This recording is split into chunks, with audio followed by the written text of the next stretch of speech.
오늘 말씀은 18장의 이제 끝부분에 해당되어지는 말씀인데, 18장은 예수님의 그 마태복음에 5대 강론이 있다고 했잖아요.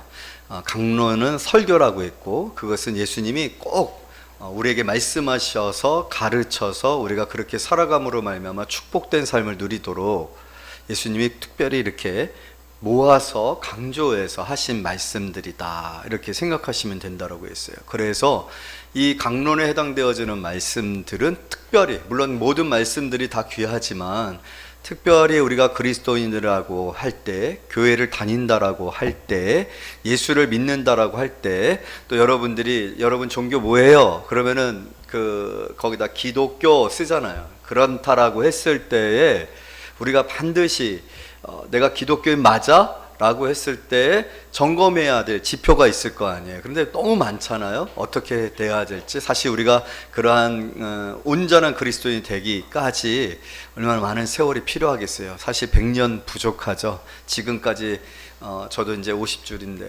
50년 살아왔어도 여전히 정말로 부족하고 그리스도인답지 못한 모습들이 많고, 아직도 죄의 유혹이 많고, 아직도 하나님의 말씀에 비추어 너무나도 부족함이 많은데, 우리 모두가 그렇잖아요. 그런 우리들이라고 생각을 할 때 그래도 좀 찍어가면서, 체크해가면서 이러면 그리스도인이지, 이러면 기독교인이지 라고 할 수 있을 때, 그 지표 중에 5가지 강론 중에 있는 내용들로 우리가 우리 자신들을 체크할 수 있다. 그렇기 때문에 이 말씀은 굉장히 중요한 말씀들이라는 거죠. 그리고 이 말씀을 잊지 아니하도록 예수님은 좀 더 구체적으로 설명을 하기 위해서 아이를 데려오셨잖아요. 아이를 데려오셔가지고 천국에서 큰 자, 여러분, 천국에서 큰 자라는 의미가 어떤 의미겠어요? 그것은 하나님이 칭찬하는 자라는 거잖아요. 하나님께서 존귀히 여기시는 자라는 거잖아요. 하나님께서 인정하는 사람이라는 거잖아요. 여러분 모두가 천국에서 큰 사람 되어지기를 원합니다. 우리에게 그런 영적인 소망이 없는 것은, 그것은 굉장히 악한 거예요. 왜냐하면 이 영적인 것들이 우리에게 얼마나 큰 축복이고 풍성한 것이며, 사실 우리에게 근본적으로 복된 것이잖아요. 우리가 만약에 세상의 것들로 인하여서 충만하고 성공하고 인정받으려고 한다면 여러분들은 오늘 이 자리에 있으면 안 되는 거예요. 우리는 영적으로 하나님의 나라에서 큰 자가 되고 하나님의 칭찬을 받고 하나님이 기뻐하시는 사람이 되고자 이 자리에 있고, 또 그렇게 살기를 원하는 줄로 믿습니다. 또 그렇게 살아야 될 이유는, 우린 빚을 졌어요. 무슨 빚을 졌어요? 하나님의 사랑의 빚을 졌어요. 하나님께서 가장 사랑하는 아들 예수 그리스도를 아끼지 아니하고 우리를 위하여 내어주심으로 우리가 구원을 받았어요. 진짜 인간이면, 진짜 양심이 있으면, 진짜 우리가 짐승이 아니고 사람이면, 여러분, 그 하나님의 사랑에 빚진 마음으로 우리가 어떻게 살아야 되겠습니까? 분명 다르게 살아야 되겠죠. 다르게 살고자 하는 마음이 생기겠죠. 사실 그런 마음이 들지 않는 사람들이 여러분 주위에 있다라고 생각되면 그 사람하고는 상관하지 마세요. 성경은 분명하게 그러한 사람들에 관하여서 먼지 털어버리라고 얘기할 정도로, 그러한 사람들과 상종하지 말아라, 상종하지 아니할 정도로 그러한 사람들의 수준에 관하여서 성경이 저평가하고 있는 그런 모습을 볼 수가 있어요. 여러분 오늘 빚진 마음으로 이 자리에 와 계시는 줄로 믿습니다. 우리가 받은 은혜가 많죠. 받은 사랑이 많죠. 받은 축복이 많죠. 그런 마음으로 지금 우리 예배 드리는 거잖아요. 그런 마음으로 우리 하나님 말씀 앞에 서 있고, 그래서 하나님 앞에 칭찬받는 사람, 하나님의 기쁨이 되고 싶어하는 사람의 마음이, 그렇게는 안 돼도 그렇게 되고 싶고 그렇게 돼야 해, 그렇게 날마다 우리 스스로를 점검하면서 살아가고 있는 것 아닙니까? 저 그런 사람들이 됐으면 좋겠어요. 그런 마음 자체도 없는 거는 너무나도 참 아닌 것 같아요. 그런 사람하고는 말도 섞고 싶지가 않아요.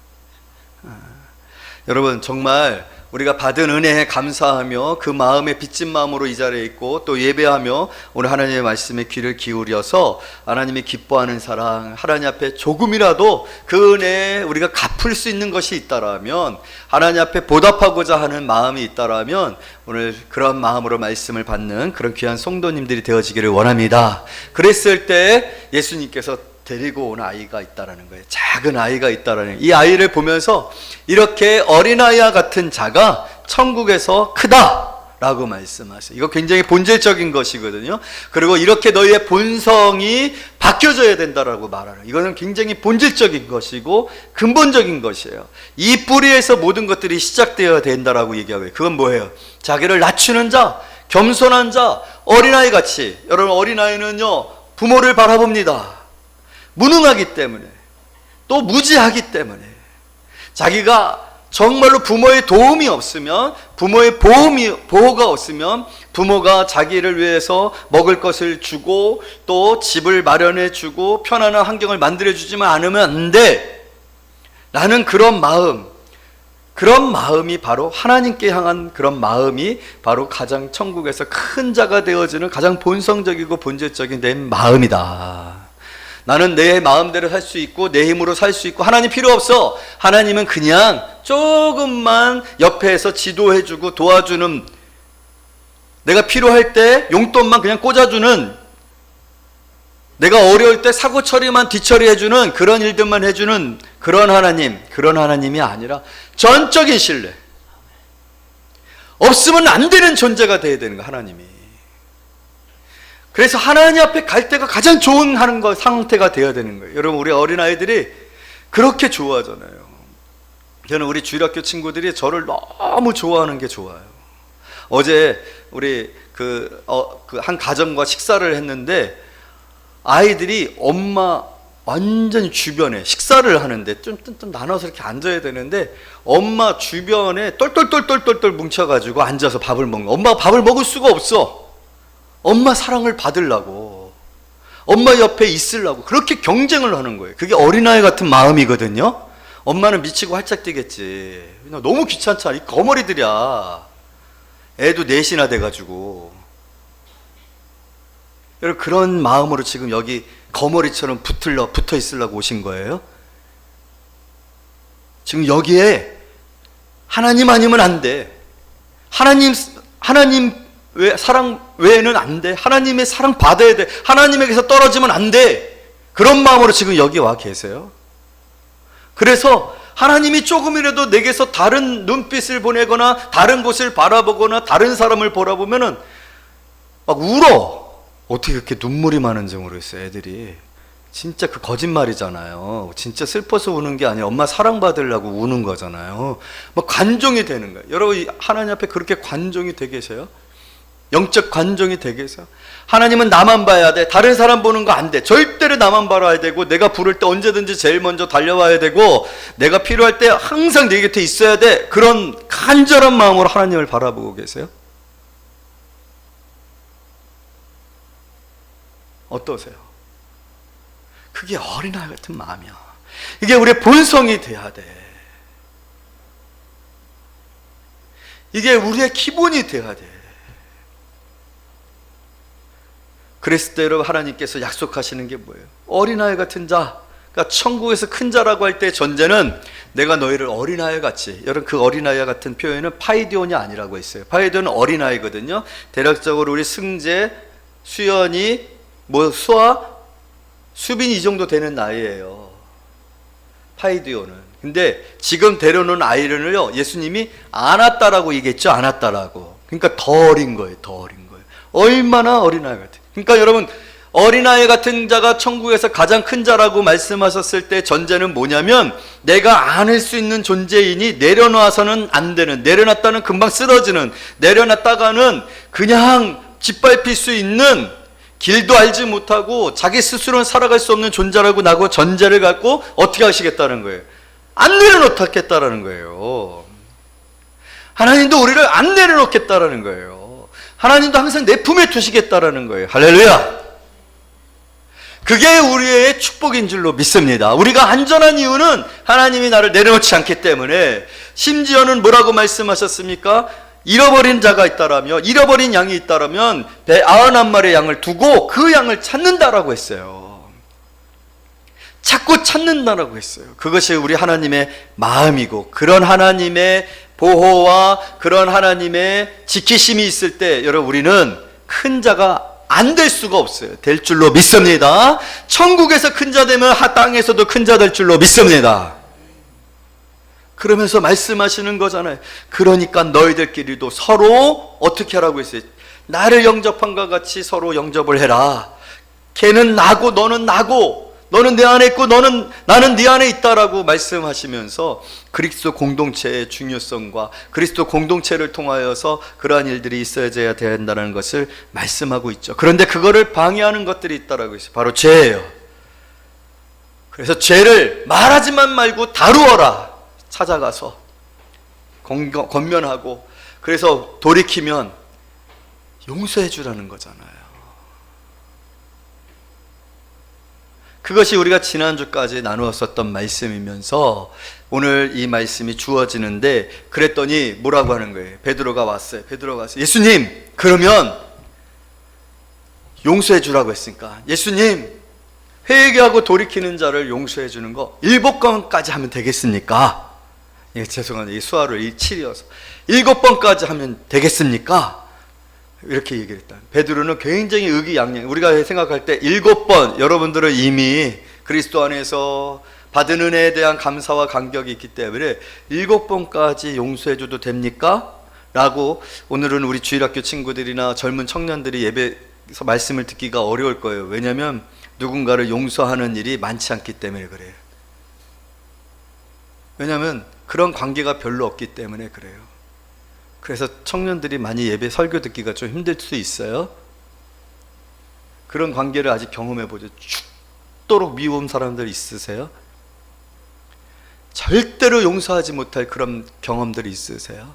그런 상처를 받았고 그 상처가 분노가 되어져서 원수가 되었고 반드시 복수할 거야 라고까지 되어지는 그런 마음들이 들어진 인생의 경험들이었기 때문에 오늘 말씀이 그렇게 새같이 다가오지 아니할 수 있지만 그런 굉장히 중요한 말씀이기 때문에 들어주셨으면 좋겠어요.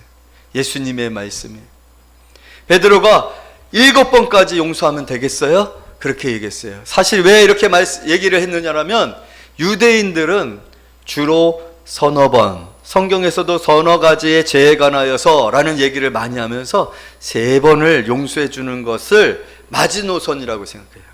3번. 그런데 베드로는 지금 몇 번 얘기했어요?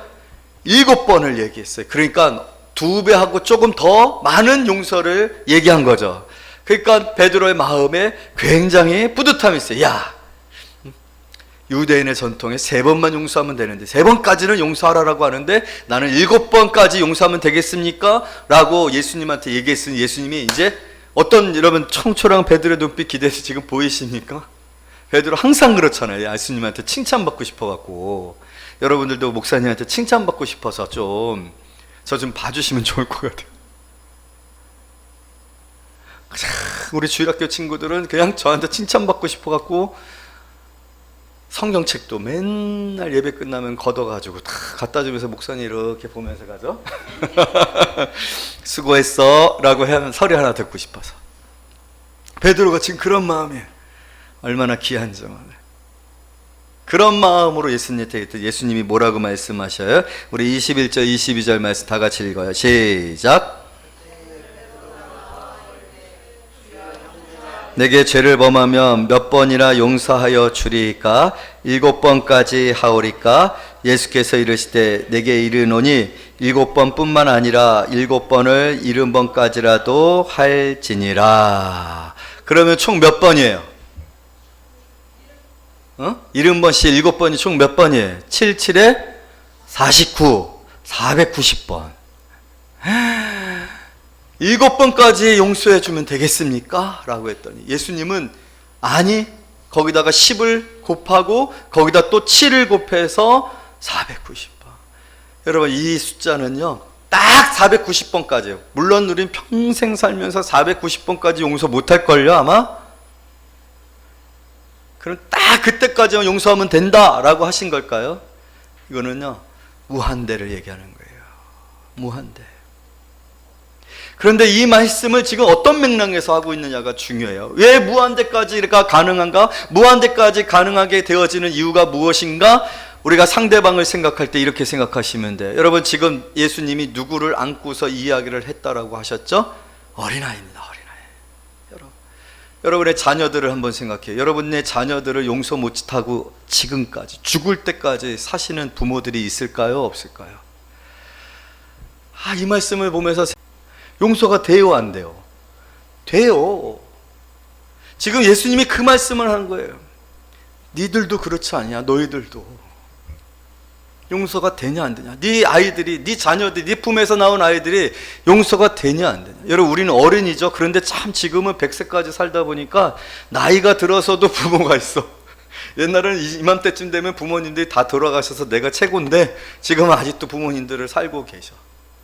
근데 사실 나도 역시 부모님에게는 자녀고, 부모님들 입장에서 봤을 때는 저도 참 불효자거든요. 그렇게 어저께 전화 한번 들었더니 그냥 전복죽 맛있게 끓여 놓으셨다고 오라고 하는데 제가 귀찮은 거예요. 주말이고 또 말씀 준비도 하고 주일날 하려고 해서. 참 부모는 그렇게 항상 준비하는데 자녀들은 참 냉랭하거든.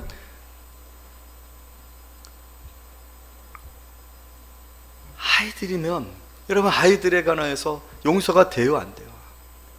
된다라는 거예요. 예수님 그 얘기를 하고 계세요. 490번까지 용서만 딱 하고 그 다음부터는 용서가 돼요 안 돼요? 아니요.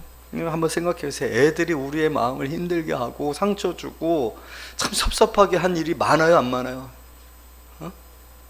많아요. 근데 그거 다 기억하고 적어놓은 부모도 있어요 없어요? 없어요. 다 잊어버려.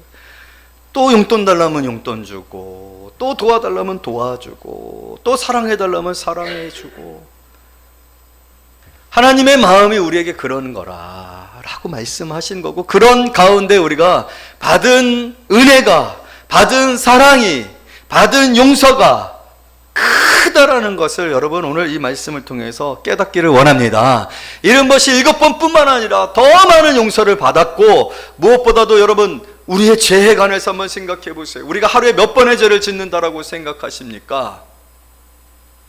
하루에 몇 번의 죄를, 몇 번의 나쁜 말을, 몇 번의 게으름을, 몇 번의 거짓말을, 몇 번의 악한 마음을, 몇 번의 얼마나 음란한 마음을, 몇 번의 우리가 가증스러운 마음을, 미워하는 마음들을 가지셨어요. 여러분, 하루를 계산해 보더라도 70번씩 7번, 이거 금방 갑니다. 한 달이면 끝날걸요?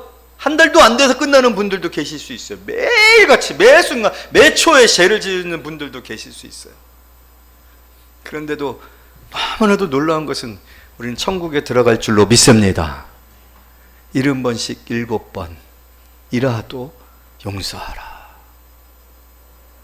그렇게 우리가 하나님의 사랑을 받고 용서를 받고 은혜를 받고 오늘 이 자리에 있어요. 제가 그런 생각이 됐어요. 용서를 못 받으면 용서 못 받은 그 마음이 항상 있는 거거든요. 죄책이 있는 거거든요. 근데 여러분, 우리가 하나님 앞에 설 때 참 놀라운 것은 죄에 관하여서 어떻게 이렇게 자유할 수가 있지? 안 그러세요? 죄에 관하여서 우리가 이렇게까지 자유할 수 있는 것은 그만큼 풍성한 하나님의 긍휼과 은혜와 자비가 우리에게 쏟아 부어주고 있음을 여러분 믿으시기를 원합니다. 내가 선해서가 아니에요. 내가 의로워서가 아니에요. 내가 지은 죄보다도 더 하나님 앞에 칭찬받을 것들이 많아서가 아니라 하나님의 은혜와 긍휼과 자비가 크심으로 이토록 우리의 마음이 자유하고 하나님 앞에 기쁨으로 서며 하나님 앞에 담대함으로 나아가 예배할 수 있고 예수 그리스도의 보혈의 능력이 그렇게 큰 것을 여러분 믿으시기를 원합니다. 그래서 천국에 가는 것인 줄로 믿습니다. 절대로 우리가 지옥에 가지 못하는 것은 우리가 의로워서가 아니라 하나님의 용서가 너무나도 풍성하고 확실하고 완전하기 때문이에요. 아멘. 그러므로 여러분, 오늘 예수님께서 말씀하신 이 받은 은혜, 용서, 그것에 관하여서 우리 하나님 앞에 감사하며 예배하는 그런 성도님들이 되어지기를 원합니다. 그래서요, 우리는요, 세상에서 살 때는 어떤 사람으로 살게 되어지냐면요, 따라서 해봅시다. 용서받은 만큼 용서하는 사람들. 성도는요, 성도의 지표는요, 용서예요. 우리처럼 용서를 잘하는 사람이 없어요. 우리처럼 용납하고 용서해주고 다시 회복시켜주고 북돋아 줄 수 있는 사람이 세상에 없어요. 왜냐하면 세상의 사람들은 그런 용서를 받아본 적이 없기 때문입니다. 그런데 우리는 용서를 받았기 때문에, 무한한 용서를 받았기 때문에, 풍성한 긍휼과 자비를 받았기 때문에 사랑할 수 있고, 자비로울 수 있고, 오래 참을 수 있고, 용납할 수 있고, 용서할 수 있는 사람이기 때문입니다. 오늘 세상에 필요한 사람, 가장 필요한 사람, 이 세상을 아름답게 하는 사람, 이 세상을 행복하게 하는 사람들은 용서하는 사람들이에요. 바로 그 사람들, 그 사명이, 그 소명이 저와 여러분들에게 있고 교회에 있는 줄로 믿습니다. 오늘 예수님이 그것을 우리에게 말씀하고 계시는 거예요. 여러분, 우리 주기도문 한번 외워볼까요? 다 같이 잠시 주기도문으로 기도하는 시간 가질게요. 자, 두 손 모으고 눈 감고 시작.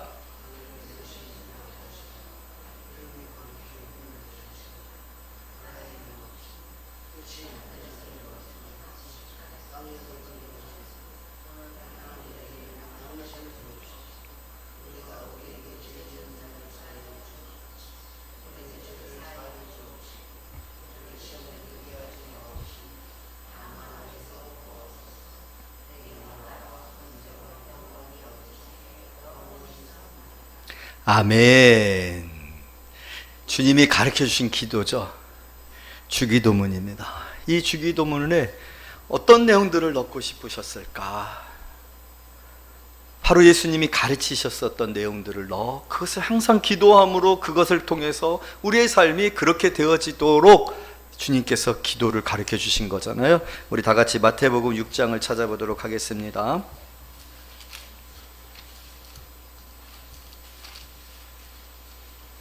6장 5절.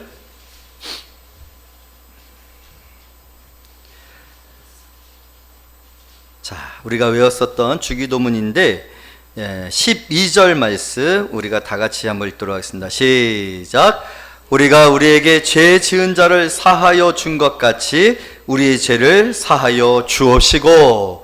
여러분, 여기에 보게 되어지면요, 우리의 죄를 사하여 주셨으니 우리에게 죄 지은 자를 사하여 주옵소서 라고 하지 않고 뭐라고 얘기하고 있어요? 우리가 우리에게 죄 지은 자를 사하여 준 것 같이 우리 죄를 사하여 주옵소서. 여기에는 전제가 있는 거예요. 무슨 전제가 있는 거예요? 이미 너희는 내 아들 예수 그리스도의 그 거룩한 보혈의 피로 죄를 용서받았다. 과거, 현재, 미래의 모든 죄까지 용서를 받았다. 70번씩 7번까지로도 용서해 주어라 한 그 말씀이 바로 너희에게 이루어진 것을 믿느냐? 그렇다면 너희가 진짜 사람이라면 그러한 용서를 경험하고 그 용서 안에서 살아가고 있다면 그것을 항상 하나님 앞에 감사하면서 하나님 이것을 내가 하나님 앞에 죄 용서함을 받은 것을 감사합니다라고 기도하고 있다면 너의 기도에, 너의 삶에 반드시 있어야 될 것은 무엇이냐라고 했을 때 뭐라고 얘기하고 있는 거예요? 우리가 우리에게 죄 지은 자를 사하여 준 것 같이.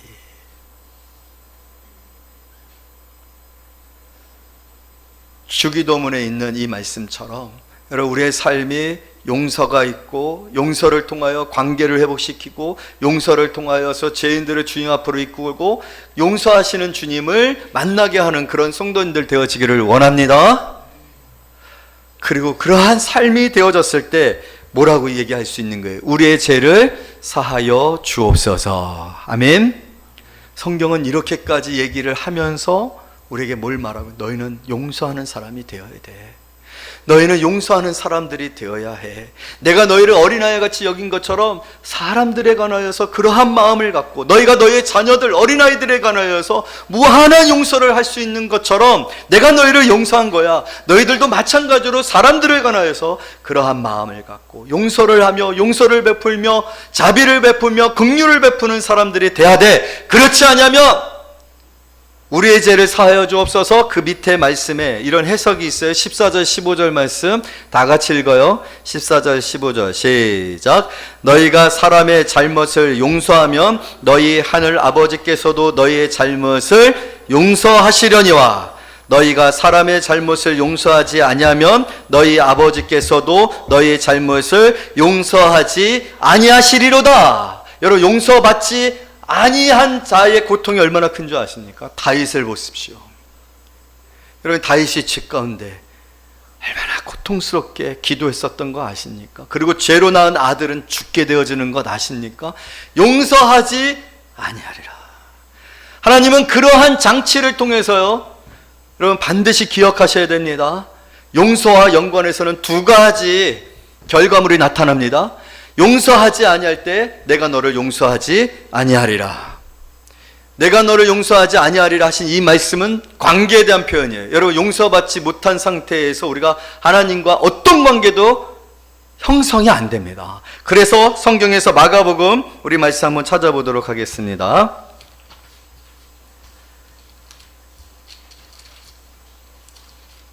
마가복음 11장 25절.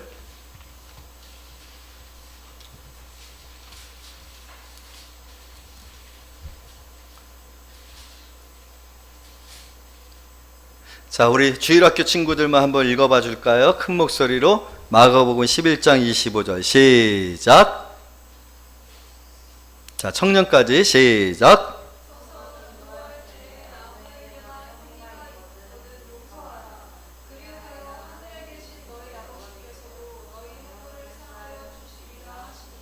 아멘. 여러분, 서서 기도한다라는 의미는 뭘까요?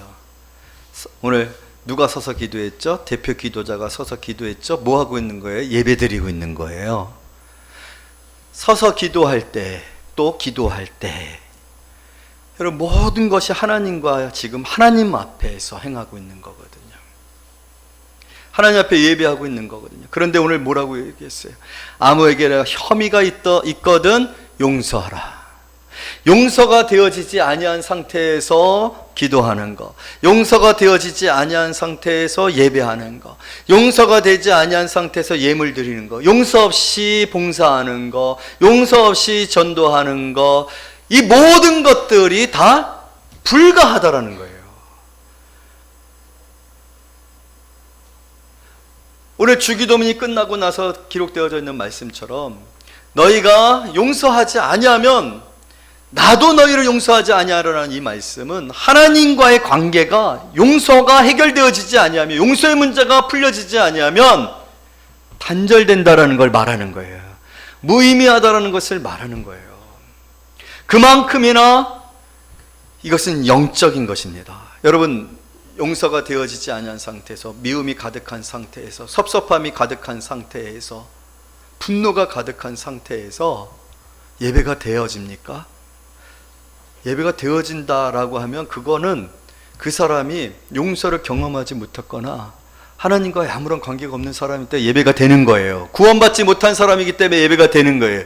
그러나 진정으로 화해가 이루어지지 아니하고 긍휼과 자비가 베풀어지지 아니하고 형제의 관계가 회복되지 아니한 상태에서 드려진 예배가 드려질 때 우리는 어떠한 저주를 경험하게 되냐면, 어떤 고통을 경험하게 되면 예배가 안 드려지는, 예배가 답답하고 기쁨이 없고 몸이 건조하고 그냥 앉아만 있는 거예요. 멍한 거예요. 어떤 영적 소통이 없습니다. 찬송에 기쁨이 없습니다. 입술로는 찬송을 하고 있는데 전혀 찬송의 가사가 내 심령으로 들어와 나를 위로하고 영향력을 미치지 못해요. 왜냐하면 하나님과의 관계, 하나님이 마음을 닫으시고 들으시지 아니하고 흠양하지 아니하시기 때문에 그래요.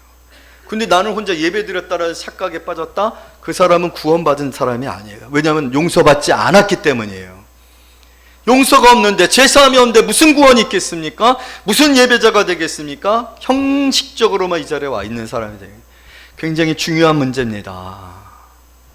오늘 이 전제가 깔려 있는 거예요. 그리고 하나님은요, 여러분 아까 형제의 죄에 관하여서 그가 죄가 있으면 어떡한다고 해서 가서 권면하라고 했죠. 하나님의 징계가 있는 것처럼 여러분, 용서하지 아니한 일에 대해서는 하나님도 너를 뭐 하겠다? 용서하지 아니하시겠다고 말씀해요. 물론 구원에 관계된 문제가 아니에요. 이것은 우리의 본성에 관한 것이고 하나님의 성품에 관한 것이고 천국을 누리는 것에 관한 것입니다. 그래서 여러분, 반드시 하나님은 징계하십니다.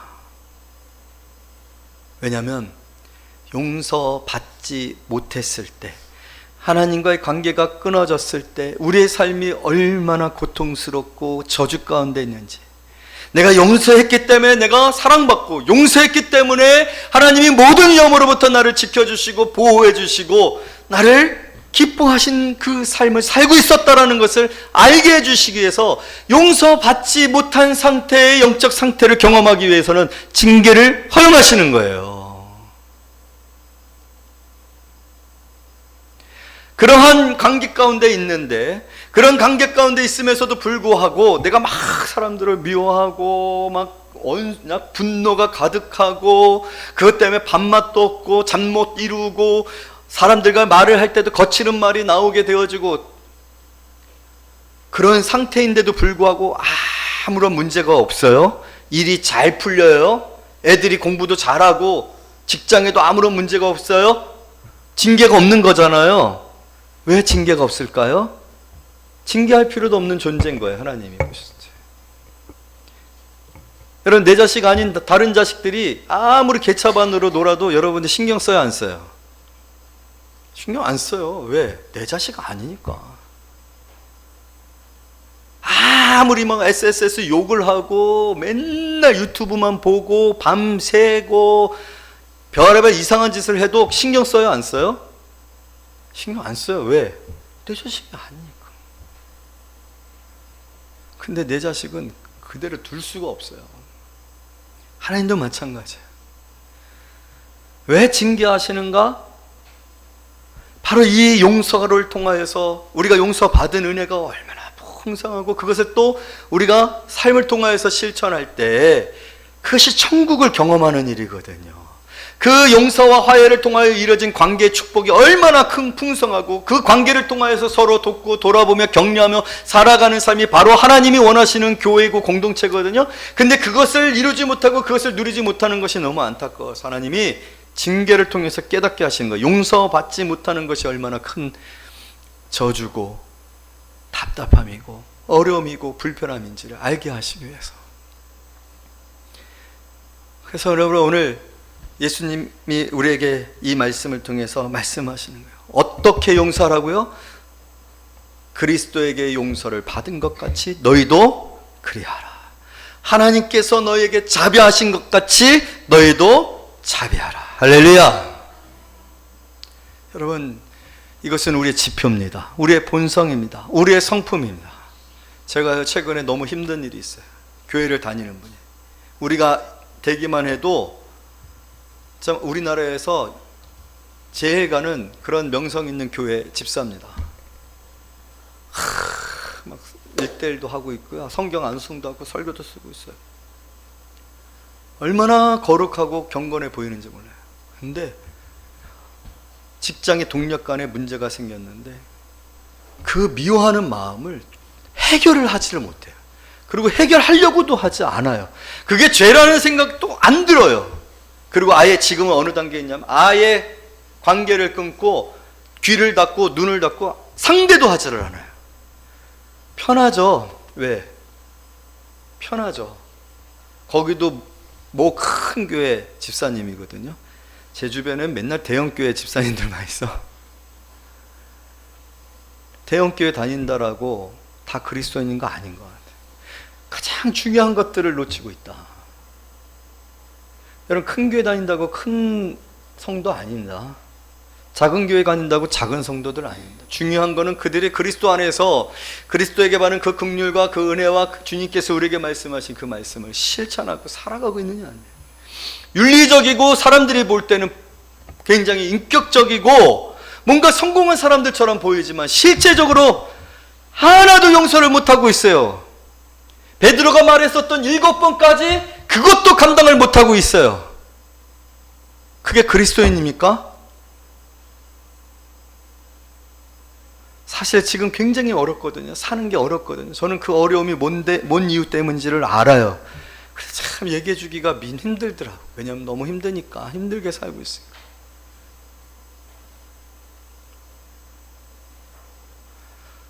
사랑하는 성도 여러분, 오늘 이 말씀은 굉장히 중요한 말씀이에요. 나도 너희를 용서하지 아니하리라. 두려운 것입니다. 하나님은 알고 계시는 것이에요. 그리스도인의 지표는 용서입니다. 긍휼히 여기는 자는 긍휼히 여김을 받으리라. 팔복입니다. 그 말씀은 긍휼히 여기지 아니하는 자는 긍휼히 여김을 받지 아니하리라는 말씀도 하고 있는 말씀이에요. 우리는요 정말 큰 긍휼을 받았어요. 얼마나 하나님 앞에 감사한지 몰라요. 우리가 받은 긍휼이 너무 커요. 여러분, 사흘까지도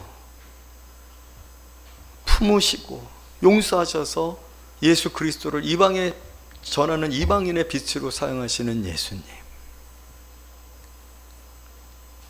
용서받은 자들이 용서의 복음을 전하더라고요. 할렐루야. 교회는 바로 이 복음을 전하는 거예요. 우리가 받은 긍휼과 은혜와 자비가 얼마나 무한한지를. 그런데 교인들끼리도 용서하지 못하고, 이건 더 기가 막힌 일이죠. 에스라가 너무 기가 막혀가지고, 왜냐하면 이방인과 통혼한 일들이 있는데 그거를 지도자들이 앞장서서, 제사장도 그러고 방백들도 기가 막혀가지고 옷을 찢고서 맨날 며칠을 울어요. 하나님, 이게 도대체 우리가 어떻게 바벨론에서 돌아왔는데 돌아오자마자 이런 죄를 짓습니다. 여러분, 목사의 마음이 힘든 게 뭐냐면 성도들이 싸우는 거예요. 성도들이 미워하는 거예요. 우리가 어떻게 하나님의 긍휼과 은혜를 받아서 예수 그리스도로 말미암아 죄를 용서받고 그리스도의 몸이 되어졌는데, 세상의 사람들은 그렇다 치더라도 우리끼리도 이렇게 미워하고 기가 막혀서 울고 싶은 일이 생긴단 말이에요. 자, 우리 앞에 계신 성도님들과 사랑합니다. 70번씩 7번까지도 사랑할게요.